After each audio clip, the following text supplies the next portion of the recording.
Hörmətli izləyicilərimiz, hörmətli şagirdlərimiz, hörmətli tələbələrimiz, hörmətli valideynlərimiz, mən Vüsal Kəlbəzəri, Çağdaş Təhsil komandasının rəhbəri bu günəm Azərbaycanımızın çox gözəl bölgəsi olan Gəncə şəhərindəyik. Gəncə şəhərində biz neçə gündür ki, ancaq Gəncə Dövlət Universitetinin dosentlərini, fəlsəfə elmlər doktorlarını çəkirik və bu günlərində 26 saylı məktəbdən biz 2 nəfər müəllimi çəkdik. Biri Sudava müəllimdir, bir də sizə təqdim edən Çeviz müəllimədir.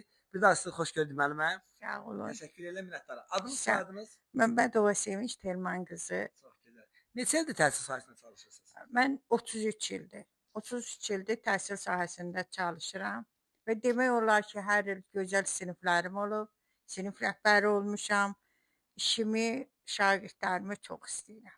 Çox gözəl və ibtidai sinif müəllimi olmusunuz. Xeyr, Hansı fənd dil tədris? ədəbiyyat. Dil ədəbiyyat. Deyir bir dövləti məhv eləmək üçün onun dilini almaq lazımdır. Bəli, Azərbaycan dili ədəbiyyatımızın zənginliklərini 40 ilə qədər, 40 ildən çox şagirdlərə aşılayan, şagirdlərə öyrədən və o cümlədən Nizami Gəncəvini, Xəmsəni, Füzulinin, İmad Nəsimini öyrədən bizim müəllim olubdur. Və dil ədəbiyyatdan əlavə də şagirdləri vətənimi sevməyə, bayrağımı sevməyə, dövlətimizi sevməyə təbliğ edirik. Ona görə müəllimə öz adımızdan dərin təşəkkür bildiririk. Çox sağ olun. Sağ ol deyirik. Sağ olun. Siz də əziyyət çəkib gəlibsiz o boyda yolu. Çox minnətdaram. Biz də sizə dərin təşəkkür edirik. Çağdaş Təhsil komandası olaraq biz bilirik həm də gözəl valideynsiniz, gözəl ana, gözəl valideynsiniz. Həyat yoldaşı da sizin haqqında gözəl sözlər bildirdi. Adınız, soyadınız? Məmmədov Əli Məmmədoğlu. Çox gözəl. Azər Əlminimdə avadanlıqların təmiri üzrə usta işləyirəm. Çox gözəl. Neçə yaşınızda müəllim? 65. Çox gözəl. Deyir bu xanım müəllimlərin, ümumiyyətlə ali təhsil olan xanımların ali məktəbə qəbul olması və universiteti qurtarana qədər özlərinin və ailə üzvlərinin onların əhəmiyyəti böyükdür. Amma ailə qurandan sonra həyatdakı təhsildə uğurlar, nəticələri olan həyat yoldaşları olurlar.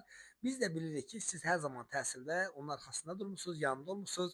Həm bir ata kimi, həm bir həyat yoldaşı kimi, həm bir baba kimi hər zaman gözəl insan olmusunuz. Sizə də dərin təşəkkür edirəm. Ümumiyyətlə sağ olun. Ümumiyyətlə bizim nəsildə təhsilsiz adam yoxdur. Ona görə də bizim uşaqlarımızda, nə bilim qardaşım uşaqlarda, bacım hamısı ali təhsillidir. Yəni bu bizdə bir irəliləyişdir ki, hamı təhsilli olmalı. Çox gözəl, Çağdaş Təhsil komandası olaraq biz də sizə dərin təşəkkürümü bildiririk. Müəllimə, bugün 2025-ci ildir. Müəllimlər günü təsadüfi gəlmişik. Bəli. 4 demək oktyabr tarixi sabahlarımızda müəllimlər günüdür. Həm şagirdlərinizə, həm övladlarınıza, nəvələrinizə nə arzulayırsınız? Hamısına ən birinci can sağlığı arzulayıram. Sonra valideynlərə uşaqların qayğısına qalmağı arzu eləyirəm. Uşaqlar özlərini məhəbbətli hiss eləməlidirlər, oxumağı sevməlidirlər. Bu da ən birinci ailədən gəlməli və məktəbdə də gerisi getməlidir. Təşəkkürlər. Çağdaş Təhsil komandası olaraq biz də sizin kimi insanlarla fəxr edirik, qürur duyuruq.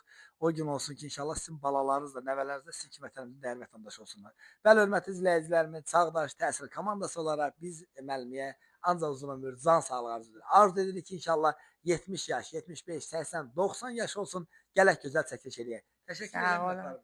Sağ olun, bir də sağ olun.